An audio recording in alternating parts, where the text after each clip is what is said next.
अभी हमने Sigmund Freud के आइसबर्ग के सिद्धांत के बारे में जाना। सिगमंड फ्रॉइड ने आइसबर्ग के सिद्धांत के द्वारा जो है हमें माइंड के स्ट्रक्चर को और उसके फंक्शन को समझाने की कोशिश की है। उन्होंने माइंड को 3 पार्ट में डिवाइड किया, कॉन्शियस, सबकॉन्शियस, अनकॉन्शियस। तो वो ऐसे बस थ्योरेटिकल था। उन्होंने आइसबर्ग की थ्योरी के द्वारा उसे एक प्रैक्टिकल स्ट्रक्चर के फॉर्म में हमें समझाने की कोशिश है। उन्होंने क्या किया, इस एक्सपेरिमेंट में एक बर्तन लिया, उसमें उन्होंने पानी किया और उन्होंने क्या किया, उसमें आइस डाला। जो मेजर पार्ट था वो पानी के अंदर चला गया, जो माइनर सा पार्ट था वो पानी के ऊपर था, उसे उन्होंने 10% कहा, और जो पानी में चला गया उसे उन्होंने 90% कहा। जो दिख रहा है उसे उन्होंने कॉन्शियस कहा, और जो जस्ट वाटर के सरफेस के बिलो में प्रेजेंट है उसको सबकॉन्शियस, और जो बहुत ज्यादा डीप में प्रेजेंट है उन्होंने उन्हें अनकॉन्शियस माइंड। इस एक्सपेरिमेंट के थ्रू माइंड को एक स्ट्रक्चर के फॉर्म में उन्होंने रिप्रेजेंट किया, उन्होंने समझा। अब कॉन्शियस माइंड क्या करता है, सब कॉन्शियस का क्या काम है, अनकॉन्शियस का क्या काम है, ये हम लोग जान चुके हैं। ठीक, अब हम क्या देखते हैं कि हम आगे चलते हैं। तो ये है स्ट्रक्चर ऑफ पर्सनालिटी कॉन्सेप्ट। अब हम इसको जानेंगे। हमने पहले इस बात पर डिस्कस किया था कि सिगमंड फ्रॉइड ने जो है पर्सनालिटी से रिलेटेड भी अपनी एक थ्योरी दी है। उसी थ्योरी को अब हम समझने की कोशिश करते हैं। स्ट्रक्चर ऑफ पर्सनालिटी कॉन्सेप्ट, इस कॉन्सेप्ट में सिगमंड फ्रॉइड ने माइंड के फंक्शन और पर्सनालिटी के बारे में समझाया है। उन्होंने ये बताने की कोशिश की है इस कॉन्सेप्ट के द्वारा कि हमारा माइंड का जो फंक्शन है, हमारा माइंड का जो काम करने का तरीका है, उससे हमारी पर्सनालिटी पे क्या इफेक्ट पड़ता है, क्या हमारे माइंड के फंक्शन से हमारी पर्सनालिटी पे कुछ प्रभाव पड़ता है या नहीं पड़ता है। इस कॉन्सेप्ट के अंदर उन्होंने इसी बातों को समझा। इस कॉन्सेप्ट के अकॉर्डिंग प्रत्येक व्यक्ति में जो होता है इड, ईगो और सुपर ईगो, ये 3 चीजें प्रेजेंट होती है प्रत्येक व्यक्ति में, और ये 3 चीजें ही मिलकर किसी भी ह्यूमन के पर्सनालिटी का निर्माण करती है।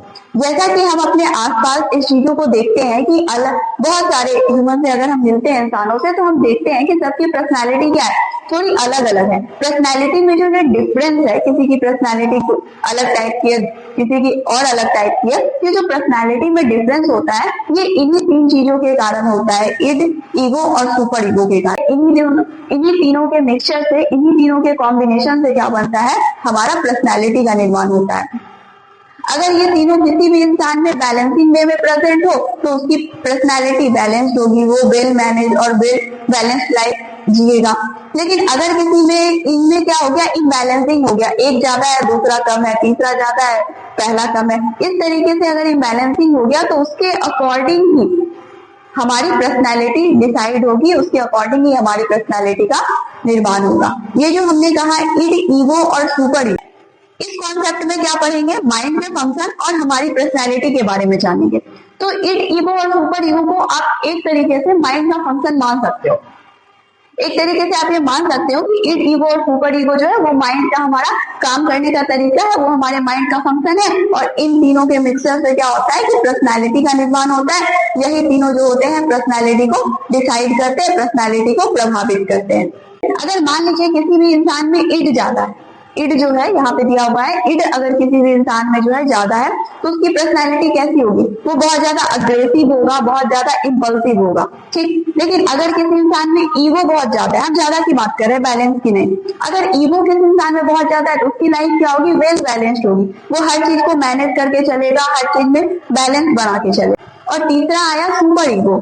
तो सुपर ईगो अगर किसी इंसान में ज्यादा है, उनकी लाइफ कैसी होगी, उनका लाइफ जो होगा बहुत ज्यादा मॉरल वैल्यू से भरा हुआ होगा, मतलब ये अच्छा है, ये बुरा है, वो अच्छी कामों को ही करेंगे, वो अपने लाइफ को जो है, उनका लाइफ बिल्कुल शांत और बिल्कुल सिंपल टाइप से उनका लाइफ है। तो ये 3 चीजों के मिक्सचर से ही हमको इतनी सारी पर्सनालिटी देखने को मिल जाती है, और ये 3 चीजें जो माइंड के फंक्शन के रूप में आप इसको मान सकते हो, ईगो को, सुपर ईगो को, यही हमारे पर्सनालिटी को क्या करते हैं, प्रभावित करते हैं और उसका निर्माण करने में मदद करते हैं। ठीक, अब आगे क्या है, 3 सब सिस्टम ऑफ पर्सनालिटी। पर्सनालिटी जो है एक 3 माइंड का फंक्शन है, या फिर बोलिए ये 3 उपतंत्रों से मिलकर बना है। वो कौन है, इड, ईगो और सुपर ईगो। अब पहले हम इसके बारे में जान लेते हैं, फिर इसको हम एग्जाम्पल के द्वारा क्या करेंगे, समझने की कोशिश करेंगे कि कैसे, क्या ये सच में ऐसा हो रहा है या बस ऐसे ही थ्योरी में दिया हुआ है, क्या ये सच में हमारी पर्सनालिटी को इफेक्ट करता है या नहीं करता है, इसको हम जानने की कोशिश करेंगे एग्जाम्पल के थ्रू।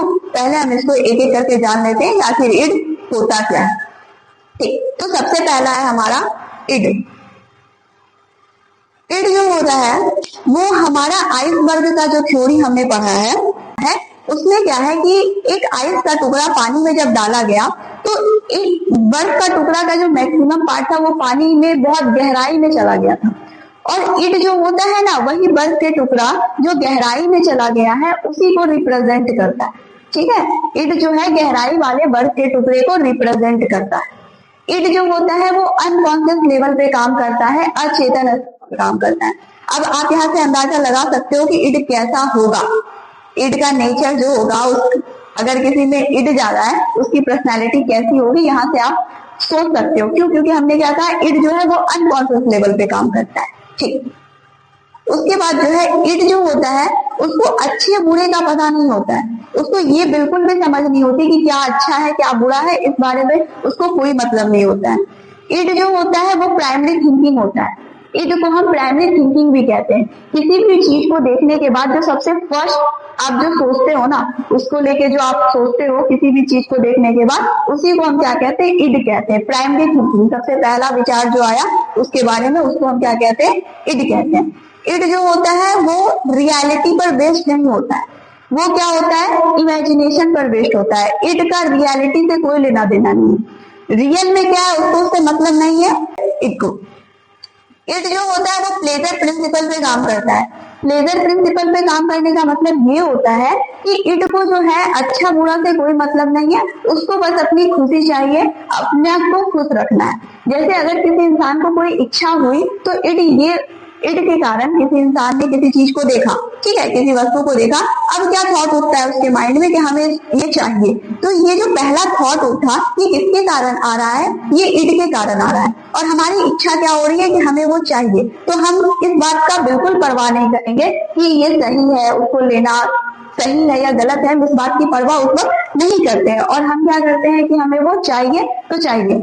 क्योंकि हमें ऐसा लगता है, इड को ऐसा लगता है कि जो चीज हमें चाहिए, जो चीज की हमें इच्छा हो रही है, अगर वो चीज हमें मिल जाएगी तो क्या होगा कि हमको बहुत खुशी मिलेगी। इसीलिए वो क्या करता है, बहुत ज्यादा जोर देता है अपनी इच्छा की पूर्ति पर।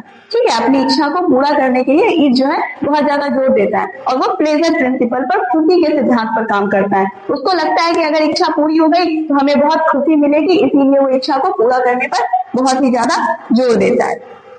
इड जो होता है ना वो हमारी नेचुरल टेंडेंसी पे बेस्ड होता है, प्राकृतिक टेंडेंसी जो होती है हमारी प्रवृत्ति उस पे ये बेस्ड होता है। नेचुरल टेंडेंसी क्या होती है, जैसे कि बच्चा एक जन्म लेता है, भूख लगने के बाद वो बच्चा रोने लगता है, तो भूख लगना, प्यास लगना, ये सारा चीज क्या है, भूख प्यास, ये नेचुरल टेंडेंसी है। ये जो है किसी से बच्चे को सीखना नहीं पड़ता है, ठीक है, ये जन्मजात ही उसमें प्रेजेंट होता है कुछ नेचुरल टेंडेंसी, जिसके साथ बच्चा जन्म से ही वो नेचुरल टेंडेंसी जो है बच्चे में प्रेजेंट रहती है। जैसे अगर बच्चे को भूख लगा तो उसको क्या है, खाना चाहिए।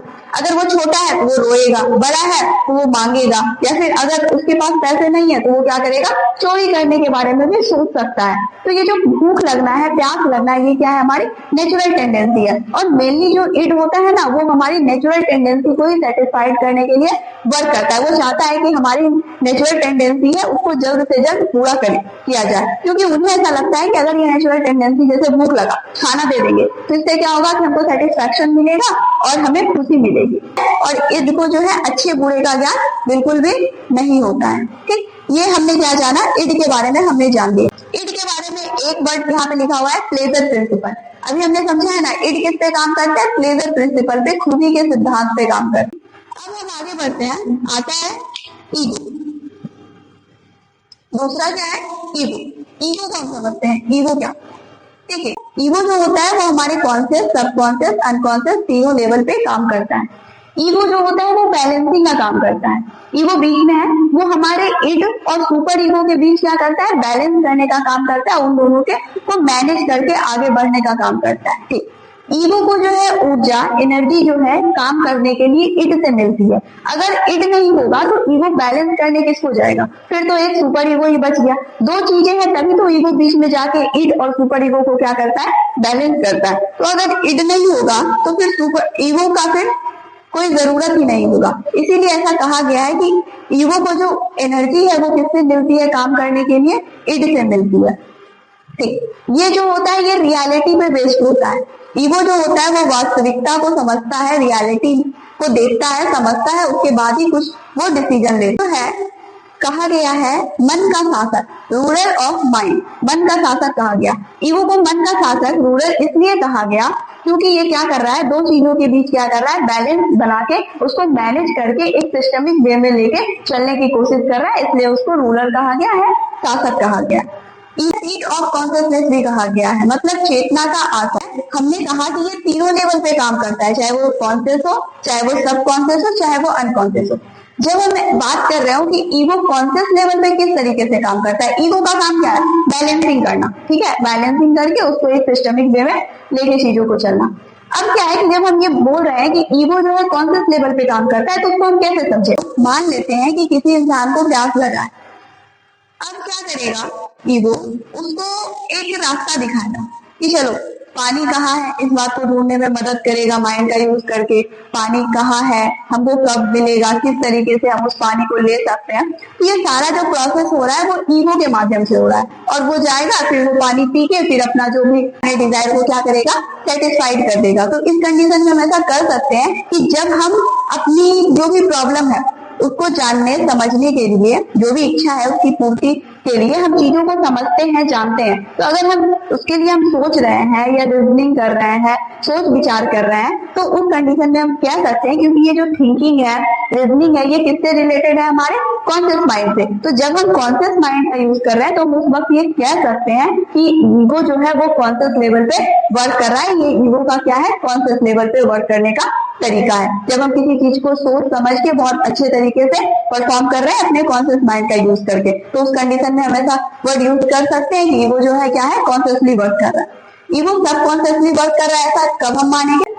मान लीजिए कोई चीज हम भूल चुके हैं, हमें याद था, हमने पढ़ा था, लेकिन हम क्या किए, उसको भूल गए, ठीक, लेकिन अब हमको वो बताना है या अब हमको जरूरत है, उसको हमको याद करना है, तो उस समय हम क्या करेंगे, सब कॉन्शियस माइंड से उस चीजों को लाएंगे कॉन्शियस में, फिर आगे जो प्रॉब्लम है उसको हम सॉल्व करेंगे। तो इस सिचुएशन में हम कह सकते हैं ईगो जो है वो सब कॉन्शियस लेवल पे वर्क कर रहा है। और तीसरा हमने कहा कि ईगो जो है वो अनकॉन्शियसली भी वर्क करता है। अनकॉन्शियसली वर्क हम तब कहेंगे जब हम अपने लाइफ में क्या कर रहे हैं, डिफेंस मैकेनिज्म का यूज कर रहे हैं, मनोरचना। ये एक चैप्टर है, इसको हम आगे पढ़े। इंसान जो होता है जब किसी प्रॉब्लम में होता है, उस परेशानी से निकलने के लिए क्या करता है, कुछ मनोरचनाएं का निर्माण करता है, डिफेंस मैकेनिज्म का यूज करता है। तो जब आप डिफेंस मैकेनिज्म का यूज कर रहे हो तब हम उस समय कह सकते हैं कि आपका जो ईगो है वो किस लेवल पे वर्क कर रहा है, अनकॉन्शियस लेवल पे वर्क कर रहा है। जैसे मान लीजिए कि किसी इंसान के लाइफ में कोई ऐसा इवेंट हो जाता है, कोई ऐसी घटना घटित हो जाती है जो बहुत ही दर्दनाक हो, बहुत ही दुखद हो, पेनफुल सिचुएशन हो जाता है, तो इंसान क्या करेगा कि उसको अपने कॉन्शियस माइंड में रखना चाहेगा, नहीं, वो उसको क्या करेगा, जल्द से जल्द भूलना चाहेगा। तो वो इंसान क्या करता है, डिफेंस मैकेनिज्म का यूज करता है। ये जो रिप्रेशन है ना, दमन करना, किसी भी चीज को दबा देना, इसको रिप्रेशन कहते हैं। रिप्रेशन एक तरीके का डिफेंस मैकेनिज्म है। तो इस कंडीशन में जब किसी इंसान पेनफुल सिचुएशन में है और उस चीज को वो भूलना चाह रहा है, उस मेमोरी को वो भूलना चाह रहा है, तो वो क्या करेगा, रिप्रेशन मेथड का यूज करके उस मेमोरी को क्या करेगा, हमारे अनकॉन्शियस माइंड में दे देगा। तो ये जो रिप्रेशन मेथड का यूज करना हुआ, ये जो हम मनोरचना का यूज कर रहे हैं, वो क्या हुआ, अनकॉन्शियस लेवल को शो कर रहा है, अनकॉन्शियस लेवल को बता रहा है। कॉन्शियसली जब हम कॉन्शियस माइंड का यूज कर रहे हो किसी भी चीज को जानने समझने में, तब कॉन्शियसली जब थोड़ा सा हम भूल चुके हैं, लेकिन थोड़ा प्रेशर करके हम उसको याद करने की कोशिश करें, अपने माइंड पे प्रेशर डाल के। तीसरा, जब हम डिफेंस मैकेनिज्म का यूज कर रहे हैं तब हम कहेंगे कि ईगो जो है वो क्या है, अनकॉन्शियस लेवल पे वर्क कर रहा है। ईगो को सेकेंडरी थिंकिंग भी कहते हैं, जो कि इड के बाद आता है। पहले किसी भी चीज को देखने के बाद जो पहला थिंकिंग आता है, पहला थॉट जो हमारे माइंड में आता है, उसको हम इड कहते हैं। उसके बाद जो आता है उसको हम क्या कहते हैं, ईगो कहते हैं। इसलिए ईगो को सेकेंडरी थिंकिंग भी कहा जाता है। ईगो के लिए एक वर्ड है रियलिटी प्रिंसिपल। ईगो जो होता है वो किस पे बेस्ड होता है, रियलिटी पे, वास्तविकता के सिद्धांत पर बेस्ड होता है। इमेजिनेशन पे नहीं होता है, वो रियलिटी को देख के समझ के उसके बाद ही वो क्या करता है, एक्शन लेता है, परफॉर्म करता है। तीसरा हमारा आता है सुपर ईगो। सुपर ईगो के बारे में जानते हैं, ये क्या होता है। सुपर ईगो जो होता है उसको हम हायर सेल्फ भी कहते हैं। क्यों, क्योंकि हमको पाथवे दिखाने का काम करता है, हमें मार्गदर्शन देने का काम करता है, ठीक है।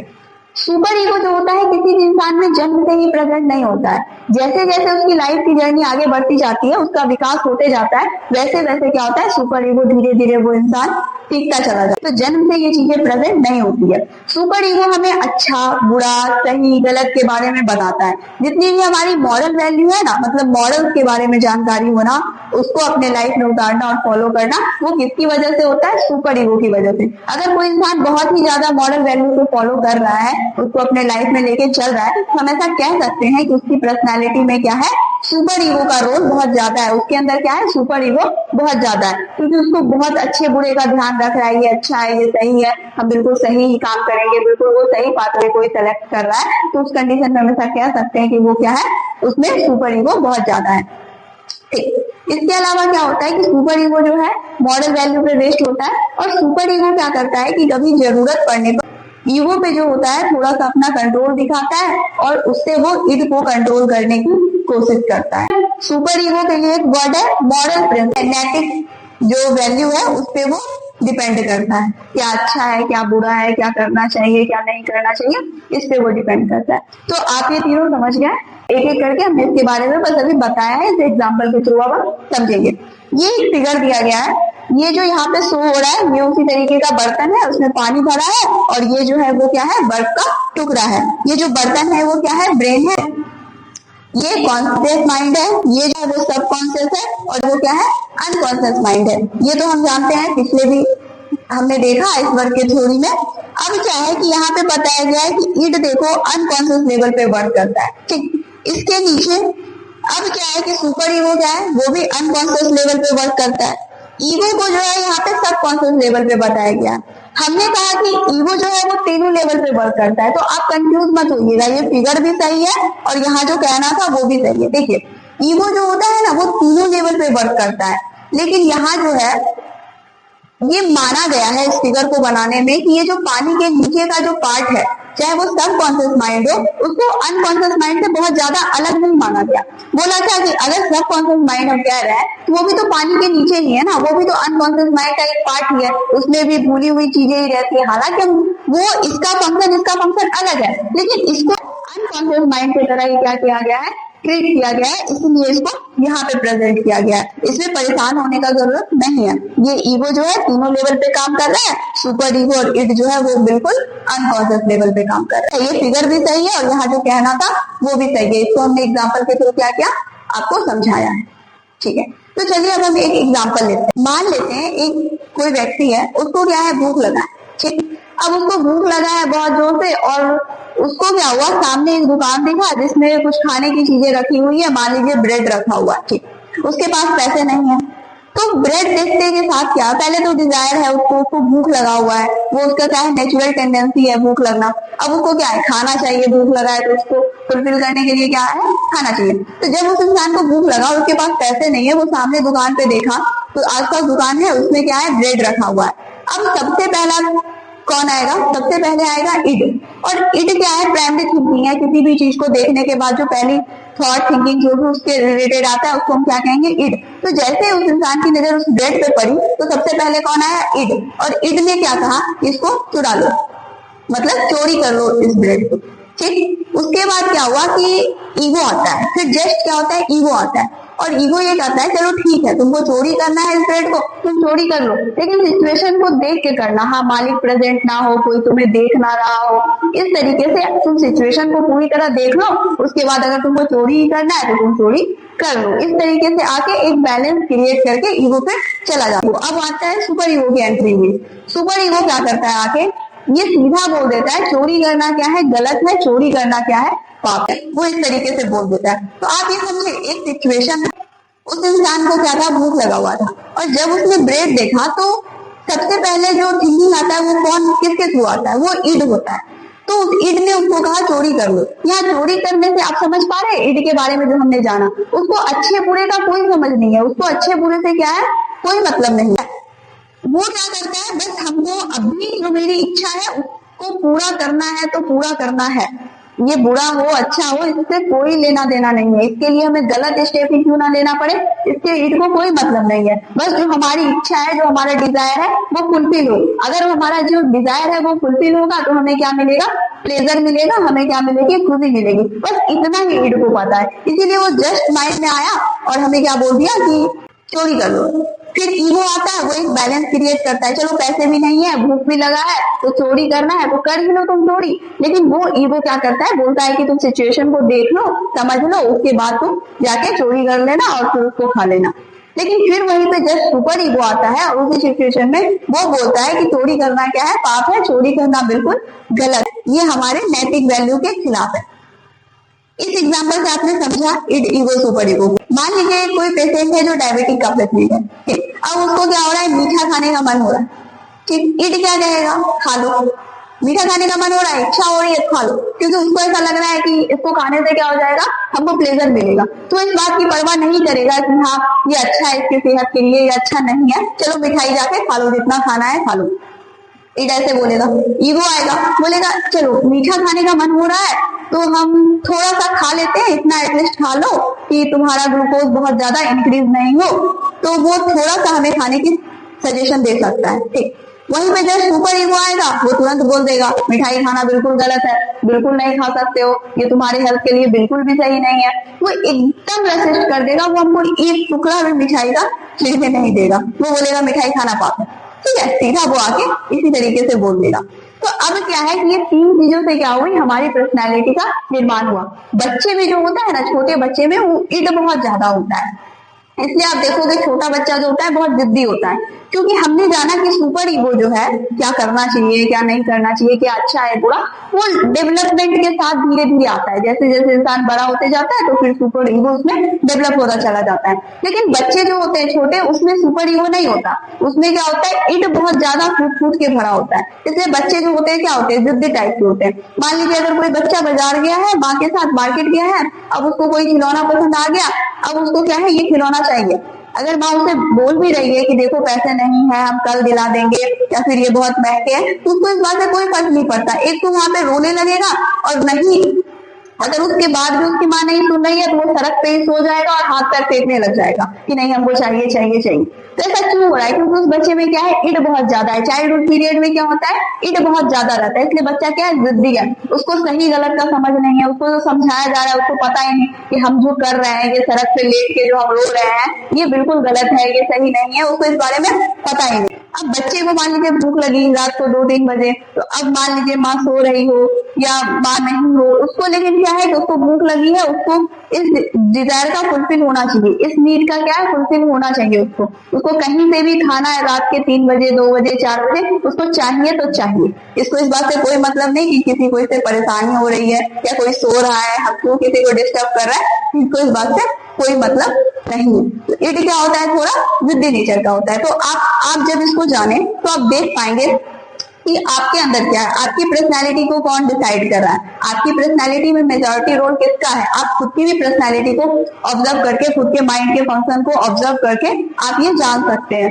कि आप में इड ज्यादा है जो आपकी पर्सनालिटी को डिसाइड कर रहा है, या ईगो है, आप हर चीज बैलेंसिंग वे में करते हो, या बहुत ज्यादा सुपर ईगो है, बहुत ज्यादा मॉरल वैल्यू बहुत ज्यादा ऐड है आपकी लाइफ में, ये अच्छा है बुरा है, अच्छा बुरा, इसी में हम लोग उलझे रह जाते हैं। तो इससे क्या है कि इसको जानने के बाद हम खुद की भी पर्सनैलिटी के बारे में थोड़ा पता कर सकते हैं कि हमारी पर्सनैलिटी को कौन ज्यादा डिसाइड करता है, कौन जो है हमारी पर्सनैलिटी में मेजॉरिटी रोल प्ले करता है। तो इसको आपने जान लिया, इस फिगर को हमने जान लिया, तो चलिए अब हम आगे बढ़ते। चलिए हम लोगों ने ये जाना कि इड, ईगो और सुपर ईगो जो है, ये तीन चीजें मिलकर हमारी पर्सनैलिटी को का निर्माण कर रही है, उसको वो बना रही है, ठीक है। एग्जाम्पल के थ्रू हम चीजों को समझने की कोशिश करेंगे कि इड, ईगो और सुपर ईगो का जो कॉम्बिनेशन है वो हमारी पर्सनैलिटी को किस तरीके से डिसाइड करता है। अगर किसी में इड ज्यादा हो गया तो उसकी पर्सनैलिटी किस तरीके की होगी, और किसी में सुपर ईगो ज्यादा हो गया तो उसकी पर्सनैलिटी किस तरीके की होगी। हम ये कुछ स्टेजेस ऑफ पर्सनैलिटी में इस बात को डिस्कस करेंगे, एक एक करके हम इसको समझाते हैं, ठीक है। इसको ध्यान से समझिए। देखिए पहला है, चीजें तो सब में वही है क्योंकि तीन चीजें, ये चार तो आ नहीं जाएगी, तीन ही है जो मिलकर हमारी पर्सनालिटी का निर्माण कर रही है ओवरऑल, इड, ईगो और सुपर ईगो। पहला कंडीशन, एक कंडीशन लेके हम समझने की कोशिश करते हैं कि यदि ऐसा हुआ तो इंसान की पर्सनालिटी कैसी होगी, अगर ऐसा हुआ तो इंसान की पर्सनालिटी कैसी होगी। इसको हम एक कंडीशन लेके समझने की कोशिश करते हैं। सबसे पहला हम लेते हैं इड, ईगो और सुपर ईगो। ये तीन चीजें हैं, इन्हीं के मिक्सचर से पर्सनालिटी बनता है। मान लेते हैं कोई ऐसा कंडीशन है जिसमें हम ईगो जो है हमारे इड को क्या कर दे, बहुत ज्यादा सप्रेस कर दे। ठीक है, मान लीजिए इड क्या कर रहा है, वो प्लेजर प्रिंसिपल पे बेस्ड है, उसकी जो इच्छा है उसको तुरंत फुलफिल करना है, उसको अच्छे बुरे से कोई मतलब नहीं है। तो किसी इंसान के अंदर बहुत ज्यादा इड है, बहुत ज्यादा मतलब वो आगे आ रहा है इड कि हमको ये करना है, वो करना है, वो करना है, बहुत सारी इच्छाएं उत्पन्न हो रही है, तो वहां तो ईगो आएगा ना, वहां तो ईगो को जो है इड को सप्रेस करना ही पड़ेगा, नहीं तो फिर इंसान तो बहुत ज्यादा अजीब तरीके से हो जाएगा। वो बहुत मतलब किसी चीज की परवाह किए बिना, अच्छे बुरे का ज्ञान तो होता नहीं है इड को, वो अपने बस डिजायर को फुलफिल करता हुआ चला जाएगा। तो वहां पे जो है ईगो को आना पड़ेगा। अगर इड बहुत ज्यादा हो जाए तो ईगो को आना पड़ेगा, उसको बैलेंस करने के लिए, इड को सप्रेस करने के लिए, उसको मेंटेन करने के लिए ईगो को आना पड़ेगा। मान लेते हैं पहला कंडीशन वही है जब किसी इंसान का इड जो है बहुत ज्यादा है। ठीक है, किसी इंसान की पर्सनालिटी में जो है वो बहुत ज्यादा है, तो अब क्या होगा कि ईगो आएगा, ईगो क्या करेगा, इड को बैलेंस करने की कोशिश करेगा। ईगो आके क्या करता है, इड को क्या करता है, सप्रेस करता है, अरे तुम बहुत ज्यादा हो रहे हो, थोड़ा सा सप्रेस हो जाओ। ठीक है, क्योंकि ईगो का काम ही है बैलेंस, ईगो तो अपना परफॉर्म करेगा ही। तो पहला कंडीशन में यही लेते हैं कि ईगो जो है, इड जो है बहुत ज्यादा हो गया। ठीक है, मान लेते हैं इड बहुत ज्यादा हो गया, तो ईगो क्या करता है, इड के पास आता है। ईगो जो है क्या होता है, इड को क्या करता है, ये आके रिप्रेस करता है। पहला कंडीशन हमने ये लिया कि अगर किसी इंसान में इड बहुत ज्यादा है तो ईगो क्या करेगा, इड को जो है सप्रेस करेगा, उसको क्या करेगा, दमित करेगा। ठीक है, रिप्रेस करेगा, सॉरी, उसको दमित करेगा। जब ऐसा हुआ, ऐसा ईगो क्यों कर रहा है, क्योंकि इड बहुत ज्यादा है और ईगो का काम क्या है, बैलेंस करना। हम एक पर्सनैलिटी को डिस्कस कर रहे हैं कि अगर ऐसा हुआ तो क्या होगा। तो मान लीजिए अगर किसी इंसान में इड बहुत ज्यादा है तो ईगो आया और इड को क्या करेगा, वो रिप्रेस करेगा, उसको वो दमित करेगा। ठीक, जैसे ईगो जो है इड को रिप्रेस करेगा, उसको दमित करेगा, तो सुपर ईगो क्या करेगा, इस मौके का फायदा उठाए। ठीक है, उसको सुपर ईगो को ऐसा लगेगा ये जो है बहुत अच्छा अपॉर्चुनिटी है हमारे लिए, और सुपर ईगो क्या करेगा, फिर वो चला जाएगा ईगो के पास। ठीक है, सुपर ईगो क्या करेगा, वो ईगो के पास चला जाएगा और वो ईगो पर क्या करेगा, कंट्रोल करेगा। समझे, एक जो हम स्टेज लेके हम ये डिसाइड करना चाह रहे हैं, डिस्कस करना चाह रहे हैं कि पर्सनैलिटी किस तरीके से प्रभावित हो रही है। हमने, देखो इसको आराम से समझिए, हमने यही कहा कि अगर किसी इंसान में इड ज्यादा है, मतलब वो इंसान बहुत जिद्दी है, वो बस अपने प्लेजर पे ही काम कर रहा है, उसको रियलिटी से, अच्छे बुरे से कोई लेना देना नहीं है। अगर इड बहुत ज्यादा बढ़ जाता है तो ये अच्छा नहीं है। तो ईगो क्या होता है, उसका काम है बेचारा का बैलेंसिंग, तो वो क्या करने आता है, बैलेंस करने आता है। बैलेंस करने के लिए अगर इड बहुत ज्यादा है तो ईगो को क्या करना पड़ेगा, इड को बैलेंस करने के लिए उसको क्या करना पड़ेगा, रिप्रेस करना पड़ेगा, उसको दबाना पड़ेगा, उसको उसका दमन करना पड़ेगा।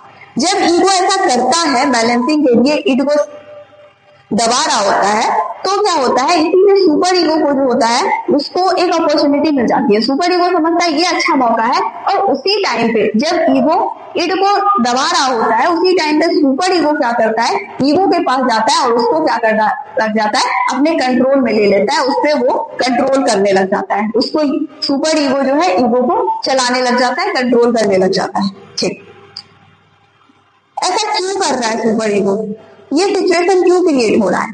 अगर कोई इंसान को मान लीजिए है क्या कि पढ़ना है, ठीक, लेकिन अब क्या है कि उसको इच्छा हो रही है पार्टी करने की, उसका इच्छा हो रहा है कहीं घूमने जाने का, दोस्तों के साथ घूमने जाने की। तो इस कंडीशन में क्या होगा, अगर इस तरीके की इच्छाएं बार बार हो रही है कि इंसान अपने काम को छोड़ के बस प्लेजर प्लेजर प्लेजर करता जा रहा है, तो वहां पे ईगो आएगा और उसको वो सप्रेस करने की कोशिश करेगा, उसको वो दबाने की कोशिश करेगा। ठीक, जब वो दबाने की कोशिश कर रहा है, इस कंडीशन में वही हो रहा है, ईगो इड ज्यादा है तो ईगो क्या कर रहा है, उसको सप्रेस करने की कोशिश कर रहा है। उसी सिचुएशन का फायदा उठाते हुए सुपर ईगो ईगो के पास गया और उसको कंट्रोल कर लिया। सुपर ईगो ईगो के पास जाके ये कहता है कि देखो तुम जो है इड को सिर्फ दबा रहे हो, दबाने से क्या होगा, तुम दबा रहे हो, बैलेंस क्रिएट कर रहे हो, बैलेंस क्रिएट मत करो। तुम जो है ईगो स्ट्रिक्ट बनो। सुपर ईगो ईगो के पास जाके बोलता है तुम स्ट्रिक्ट बनो, ये मत कहो कि अभी चलो पढ़ना है, अभी पढ़ लेते हैं, फिर कुछ देर के बाद हम जाके घूम लेंगे, कुछ देर बाद जाके हम दोस्तों के साथ जो है मूवी देख लेंगे, ठीक है, ऐसे मत कहो, एक बैलेंस मत क्रिएट करो। सुपर ईगो डायरेक्ट ईगो के पास जाके कहता है तुम स्ट्रिक्ट बनो, पढ़ना है तो सिर्फ पढ़ना है, घूमना बिल्कुल अच्छी बात नहीं होती, घूमना क्या है, ये बिल्कुल पाप जैसा है, ठीक है। सुपर ईगो आके यही कॉन्सेप्ट वहां पे लगाता है कि ईगो तुम स्ट्रिक्ट बनो, बस इसको तुम थोड़ा सा रिप्रेस करने की कोशिश मत करो, बल्कि स्ट्रिक्टली इसको रिप्रेस करो। अगर ये बोल रहा है कि हमको थोड़ा सा घूमने जाना है, तो ईगो आके क्या करता है, बैलेंस करता है, वो बोलता है थोड़ा पढ़ लो, फिर थोड़ी देर बाद घूमने चले जाना टाइम निकाल के। लेकिन सुपर ईगो देखा कि इसको रिप्रेस कर रहा है, इसको फायदा मतलब इसको अपॉर्चुनिटी मिला, ईगो के पास आके ये बोल रहा है कि तुम इसको जो है रिप्रेस मत करो, स्ट्रिक्टली रिप्रेस करो, नहीं जाना है घूमने तो नहीं जाना है, पढ़ना है तो पढ़ना है, घूमना क्या है गलत बात है, ठीक है, घूमना क्या है पाप है। इस तरीके से क्या करता है, ये सुपर ईगो ईगो को कंट्रोल करने लग जाता है, ठीक। अगर ये सिचुएशन किसी इंसान में है तो उसकी पर्सनालिटी कैसी होगी, उसका इड क्या है, हाईली सप्रेस है। एक तो ईगो उसको सप्रेस किया, दूसरा सुपर ईगो ईगो को कंट्रोल करके उसको और ज्यादा दबा रहा है, तो उसका जो इड है वो क्या है, पूरा दबी कंडीशन में, पूरा बेचारा दब गया है। तो अगर ऐसा हुआ तो उस इंसान की पर्सनालिटी कैसी हो जाएगी, वो इंसान जो होगा अपनी जो इच्छा है, अपने जो डिजायर है, उसको वो रिप्रेजेंट नहीं कर पाएगा, वो उसके माइंड में ही चलता रहेगा, क्योंकि सब प्रेशर बनाया हुआ है, ईगो भी सुपर ईगो भी उस पर प्रेशर बनाया हुआ है, तो वो बहुत प्रेशर का अनुभव करेगा और उसके जो डिजायर है उसके माइंड में ही चलते रहेंगे, वो माइंड में घूमते फिरते रहेंगे, उसको परेशान करते रहेंगे, ठीक है। और व्यक्ति जो है अपनी इच्छा को किसी के भी सामने व्यक्त नहीं कर पाएगा, अपनी डिजायर को वो इंसान किसी के भी सामने नहीं बता पाएगा। तो ऐसे में कैसी पर्सनालिटी का निर्माण होगा, एक डिप्रेस पर्सनालिटी का निर्माण होगा, डिप्रेशन वाला पर्सनालिटी का निर्माण होगा। ऐसा व्यक्ति क्या हो जाएगा, परेशान हो जाएगा, क्योंकि उसके मन में इच्छाएं तो बहुत हो रही है, लेकिन एक ईगो दबा रहा है, एक सुपर ईगो जो है उसको दबा रहा है, उसको इच्छाओं को वो एक्सप्रेस कर ही नहीं पाएगा, बता ही नहीं पाएगा, वो उसके अंदर ही चलता रहेगा चलता रहेगा चलता रहेगा और उसको वो परेशान करता रहेगा इंटरनली ही। और किस टाइप की पर्सनालिटी का निर्माण होगा, डिप्रेस पर्सनालिटी का निर्माण होगा। तो ये पहला कंडीशन आपको समझ आ गया, ठीक। अब हम आगे बढ़ते हैं, दूसरा कंडीशन लेते हैं। दूसरा कंडीशन में ये लेते हैं कि ईगो है, इड है, सुपर ईगो, अगर ये तीनों क्या हो, बैलेंस में, अगर ये तीनों का बैलेंसिंग हो, ठीक है, इक्वल टू कहने का मतलब ये तीनों अगर बैलेंस में हो तो किस तरीके की पर्सनालिटी का निर्माण होगा, ये एक बहुत ही बैलेंस पर्सनालिटी का निर्माण होगा। इसमें व्यक्ति जो है उसकी डिजायर भी होंगे, वो अपने डिजायर को एक्सप्रेस भी करेगा, उसे सही गलत का भी ज्ञान होगा और वो सभी चीजों को बैलेंस में एक सिस्टमिक वे में करता हुआ चला जाएगा। अगर ऐसा सिचुएशन है, ऐसा किसी में कंडीशन है, तो उससे कैसी पर्सनालिटी का निर्माण होगा, एक बैलेंस वेल बैलेंस पर्सनालिटी का निर्माण होगा। इसमें कैसा पर्सनालिटी का निर्माण हो रहा था, एक डिप्रेस पर्सनालिटी का निर्माण हो रहा था। तीसरा कंडीशन हम देखते हैं। तीसरा कंडीशन क्या है, ईगो है, सुपर ईगो है और इड है। इसमें क्या होता है, सुपर ईगो बहुत ज्यादा हो जाता है। सुपर ईगो क्या हो जाता है, किसी इंसान में अगर बहुत ज्यादा हो जाता है, हर चीज में वो अच्छा बुरा देख रहा है, हर चीज में वो परफेक्ट बनना चाह रहा है, सुपर ईगो जो होता है बहुत परफेक्शन पे जोर देता है, ठीक है। मान लीजिए अगर किसी इंसान का एग्जाम आ रहा है, उसको पढ़ना है, ठीक, तो वो थोड़ा बैलेंस भी क्रिएट करके पढ़ सकता है, थोड़ा वो आराम भी कर सकता है, लेकिन नहीं, सुपर ईगो कहेगा नहीं, एग्जाम है ना, पढ़ना है, 24 घंटा पढ़ो, मतलब एक परफेक्शन क्रिएट करने का वो काम करता है। 24 घंटा पढ़ो, अगर तुम सो गए या फिर थोड़ा देर आराम कर लिए तो ये बिल्कुल गलत है, ऐसा तुम्हें नहीं करना चाहिए। तो सही गलत जो होता है वो बहुत ज्यादा इंसान इसके बीच में कॉन्फ्लिक्ट में फंस जाता है, ठीक है। अब क्या है कि इस सिचुएशन में हम देखते हैं कि सुपर ईगो क्या है, वो बहुत ज्यादा है। अब किसी इंसान में सुपर ईगो बहुत ज्यादा है, वो अच्छा बुरा सही गलत हमेशा करते रहता है। तो सुपर ईगो अगर बहुत ज्यादा है तो फिर तो ईगो आएगा ही ना, क्योंकि ईगो का काम क्या है, बैलेंस करना। तो अगर ये बहुत ज्यादा हो जाता है तो फिर ईगो जो है सुपर ईगो को क्या करता है, बैलेंस करने का काम करता है। ये सुपर ईगो को क्या करता है, रिप्रेस करता है।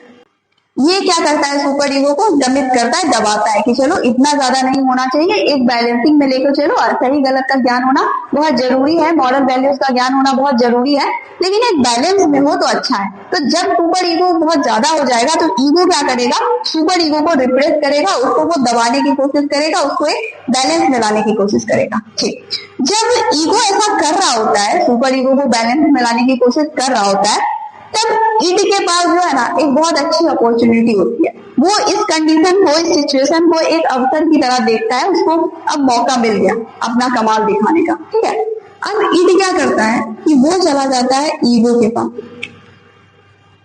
ईड जो है वो कहाँ चला जाता है, ईगो के पास चला जाता है, और ईगो को क्या करता है, कंट्रोल करता है। सुपर ईगो बढ़ा, ईगो आया, और ईगो क्या करने की कोशिश कर रहा है, सुपर ईगो को बहुत ज्यादा दबाने की नहीं बल्कि बैलेंस करने की कोशिश कर रहा है। तो जब ईगो जो है ऐसा कर रहा होता है, मतलब इसको नॉर्मल मिलाने की कोशिश कर रहा होता है, तब ईड क्या करता है, इसको एक अपॉर्चुनिटी की तरह दिखता है ये सिचुएशन कि चलो सुपर ईगो दबा हुआ है, अभी ईगो जो है सुपर ईगो को दबा रहा है, ईड तुरंत पहुंच जाता है ईगो के पास, और ईगो को क्या कर देता है, ईड कंट्रोल कर लेता है। बोलता है ईगो तुम सुपर ईगो को बस मैनेज क्यों कर रहे हो, बैलेंस क्यों कर रहे हो, इसको पूरी तरह से दबाओ। ये ईड आके कहता है, क्योंकि ईड क्या है कि इसको सुपर ईगो से बड़ा दिक्कत होगा ना। ईड वो है कि सही गलत से कोई मतलब नहीं है, प्लेजर है, प्लेजर उसको चाहिए बस, ये काम अच्छा है पूरा, उससे कोई मतलब नहीं, काम करना है काम करना है, इससे हमको क्या मिलेगी, खुशी मिलेगी। तो ये इसको और ज्यादा दबाने के लिए इसको कहता है, ये इसको कंट्रोल करके इसको बहुत ज्यादा प्रेशर करने के लिए कहता है। तो अब क्या हो गया, सुपर ईगो, ईगो तो इसको प्रेस कर रहा था, फिर ईड भी ईगो को कंट्रोल करके इसको क्या कर दिया, प्रेस करवा दिया, इसको जो है दमन करवा दिया। अब सुपर ईगो क्या है, बहुत ज्यादा कहीं दब गया है। तो अब इससे किस तरीके की पर्सनालिटी का निर्माण होगा, अब इससे जो है जो पर्सनालिटी का निर्माण होगा वो कैसी होगी, इंसान जो है सही गलत का परवाह नहीं करेगा। उस पर्सनालिटी का इंसान जो है वो, उसको सही गलत से कोई मतलब नहीं होगा, उसको ये चीज चाहिए तो चाहिए, चाहे वो अच्छा है बुरा है, उससे उसको कोई मतलब नहीं है। वो उसको बस पाने के लिए पूरा जिद से क्या करेगा, कोशिश करेगा, क्योंकि उसको ऐसा लगता है कि हम इस चीज को पालेंगे तो हमारी इच्छा क्या हो जाएगी, पूरी हो जाएगी, और हमको क्या मिल जाएगा, खुशी मिल जाएगा। ये इंसान अच्छे बुरे का तो बिल्कुल ही फर्क खत्म हो जाएगा इस इंसान में। तो इंसान क्या करेगा, अपनी सारी इच्छा को क्या करेगा, एक्सप्रेस करेगा। अगर उसके मन में आ रहा हो कि चोरी कर लो, चोरी कर लेगा, मन में आ रहा हो इसको तोड़ दो, तोड़ देगा, मतलब वो सारी इच्छा को एक्सप्रेस करेगा, खुल के एक्सप्रेस करेगा।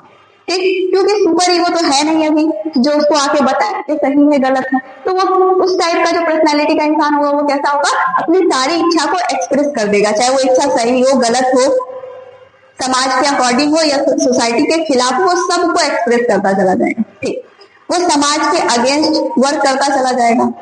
ठीक है, क्योंकि अच्छे बुरे का तो उसको समझ नहीं है, तो वो बस अपनी इच्छा, डिजायर और फिर एक्शन, डिजायर एक्शन पे बेस पे काम कर रहा है। तो इस तरीके का इंसान क्या होगा, अपनी सारी इच्छा को एक्सप्रेस करता चला जाएगा, और ये थोड़ा वायलेंट टाइप का हो जाएगा, हिंसक प्रवृत्ति का इंसान हो जाएगा। ठीक है, ये क्राइम कर सकता है लाइफ में, इस टाइप का पर्सनालिटी का इंसान जो है हिंसक है, उसको सही गलत का ज्ञान नहीं है, वो आपराधिक प्रवृत्ति का वो इंसान हो जाएगा। तो इस 3 स्टेजेस में हमने क्या जाना, हमने ये समझा कि अगर ऐसा सिचुएशन हो तो किस तरीके की पर्सनालिटी का निर्माण होता है। अगर किसी के अंदर इस तरीके से चल रहा है, एक तो इस इंसान के अंदर बड़ा एक कॉन्फ्लिक्ट माइंड में चलता रहेगा, संघर्ष चलता रहेगा। अगर इस सिचुएशन रहा तो उसमें वो डिप्रेस पर्सनालिटी का निर्माण होगा, इंसान अपनी इच्छा को व्यक्त नहीं कर पाएगा, वो उसके अंदर ही चलता रहेगा, वो इंसान परेशान रहेगा और बहुत ज्यादा डिप्रेस पर्सनालिटी बन जाएगा। ये रहा उसका पर्सनालिटी एकदम बैलेंस है, इंसान अपना काम भी कर रहा है, अपनी डिजायर को भी फुलफिल कर रहा है, फिर सही गलत का भी उसको ज्ञान है, सब तरीके से वो बैलेंसिंग में चलता चलेगा। अगर ये सिचुएशन आ गया तो इंसान कैसा हो जाएगा, अग्रेसिव हो जाएगा, वायलेंस हो जाएगा, आपराधिक प्रवृत्ति का हो जाएगा, वो समाज के नियम कानून की बिल्कुल परवाह नहीं करेगा, सबको बस बिंदास तोड़ता चला जाएगा। ठीक है, तो ये समझ गए। तो इस पूरे जो हमने पढ़ा पर्सनालिटी और माइंड के फंक्शन के रिलेशन के बारे में, ईड, ईगो, सुपर ईगो, और इससे जो बनी हमारी पर्सनालिटी के बारे में हमने पढ़ा। इससे हम लोग यही जाने हैं कि जो हमारा ईड है, ईगो है, सुपर ईगो, ईगो क्या है, बैलेंसिंग का काम कर रहा है। ठीक है, तो ईड जो है उसका भी बहुत ज्यादा होना अच्छा नहीं है। ईगो है वो अगर ठीक ठाक है, क्योंकि वो दोनों में बैलेंस कर रहा है। तो ईगो अगर किसी इंसान में है तो उसका बैलेंस पर्सनालिटी होगा, वो एक तरीके से ठीक है। लेकिन अगर किसी इंसान में सुपर ईगो बहुत ज्यादा है तो वो भी ठीक नहीं है। तो यहाँ पे क्वेश्चन उठ सकता है कि सुपर ईगो तो अच्छी चीज है ना, अगर किसी इंसान को सही गलत का बहुत ज्यादा ज्ञान है, बहुत ज्यादा वो सही गलत एकदम 100% परफेक्शन के साथ काम करना चाहता है, ये तो अच्छा है ना। कुछ भी बहुत ज्यादा अच्छा नहीं होता, चाहे वो अच्छी चीज ही क्यों ना हो, चाहे वो खाना हो, चाहे वो मेडिसिन हो, बहुत अच्छा हो खाना, बहुत एकदम क्या बोलता है सुपर फूड हो, लेकिन कुछ भी बहुत ज्यादा मात्रा में अच्छा नहीं होता है। इसीलिए ईगो है जो दोनों में बैलेंस कर रहा है। अगर ईगो को थोड़ा डेवलप किया जाए तो फिर पर्सनालिटी अच्छी होगी, क्योंकि बैलेंसिंग अच्छे से कर पाएगा। अगर सुपर ईगो किसी इंसान में ज्यादा है, जिसमें बुरा क्या है, जैसे हमने पिछला एक एग्जांपल देखा कि इंसान को ब्रेड दिखा, भूखा था, वो क्या कर दिया, जाके उसका मन किया चोरी करने का, ईगो आके बोला सिचुएशन देख के चोरी करो, सुपर ईगो आके कह दिया चोरी करना पाप है। तो ऐसे में क्या हो जाएगा, इंसान तो भूखा मर जाएगा ना। तो अगर सुपर ईगो किसी में ज्यादा है तो इस कंडीशन में इंसान भूखा मर जाता है।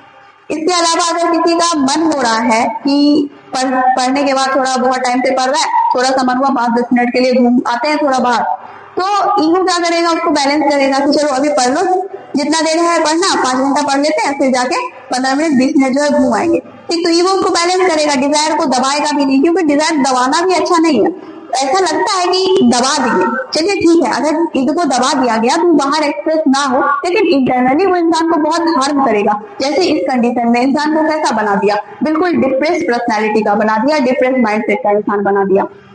ठीक, तो अब क्या है कि ईगो तो इस कंडीशन में बोलेगा चलो पढ़ लेते हैं, फिर जाके घूम लेना, वही पे सुपर ईगो आएगा, कोई जरूरत नहीं है घूमने का, घूमना बिल्कुल गलत है। तो ऐसे में क्या होगा, आपका जो इच्छा है, जो प्राइमरी थिंकिंग है, इंसान का डिजायर है, वो पूरी तरीके से सप्रेस हो जाएगा। और इंसान का डिजायर इतना ज्यादा सप्रेस होना भी अच्छी बात नहीं है। तो सुपर ईगो चलो अच्छा है, वो हमें मॉरल वैल्यूज के बारे में बताता है, तीनों का अपना अपना एक अलग इंपॉर्टेंट है। इसका मतलब ये नहीं कि सुपर ईगो बहुत ज्यादा होना चाहिए तो इंसान बहुत अच्छा अच्छा अच्छा करते चला जाएगा, ये बहुत अच्छी बात है, नहीं, ये बिल्कुल अच्छी बात नहीं है। सुपर ईगो जो है बहुत ज्यादा नहीं होना चाहिए। जैसे मान लीजिए कोई बच्चा है, उसको मम्मी ने 2 चॉकलेट दिया, ठीक है, अब उन 2 चॉकलेट में बोला कि एक तुम ले लेना, एक तुम्हारे अपने छोटे भाई को दे देना। ठीक, अब क्या है, या तो वो बच्चा जो है क्या करेगा, ईड अगर उसमें बहुत ज्यादा होगा तो वो बोलेगा दोनों चॉकलेट हम ही रख लेते हैं, भाई को तो पता भी नहीं है, हम ही खा लेते हैं।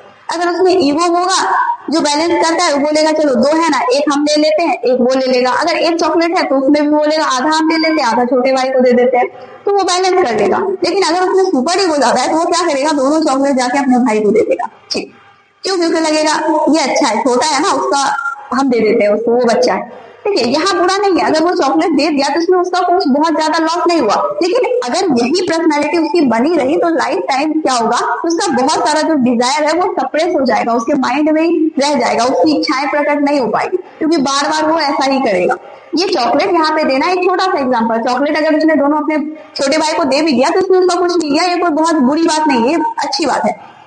लेकिन अगर ये लाइफ के हर स्टेज में, हर काम में इस तरीके का अगर उसका बिहेवियर रहा तो ये उसकी लाइफ के लिए अच्छा नहीं है, ये उसकी पर्सनैलिटी का जो निर्माण है वो अच्छे तरीके से नहीं कर पाएगा, ये उसके ईड को क्या कर देगा, सप्रेस कर देगा। ठीक है, तो इस चैप्टर को हमने समझ लिया। ठीक है, ये चैप्टर में मेनली फोकस कर रहा है ईगो पे, कि आप ईगो को थोड़ा स्ट्रॉन्ग कीजिए ताकि वो दोनों के बीच क्या हो, बैलेंसिंग बना ले। चॉकलेट वाले एग्जांपल में हमने बताया कि अगर वो बच्चा दोनों चॉकलेट छोटे भाई को दे दे तो इसमें बुरा नहीं है, उसमें सुपर ईगो बहुत ज्यादा इसलिए उसने दे दिया।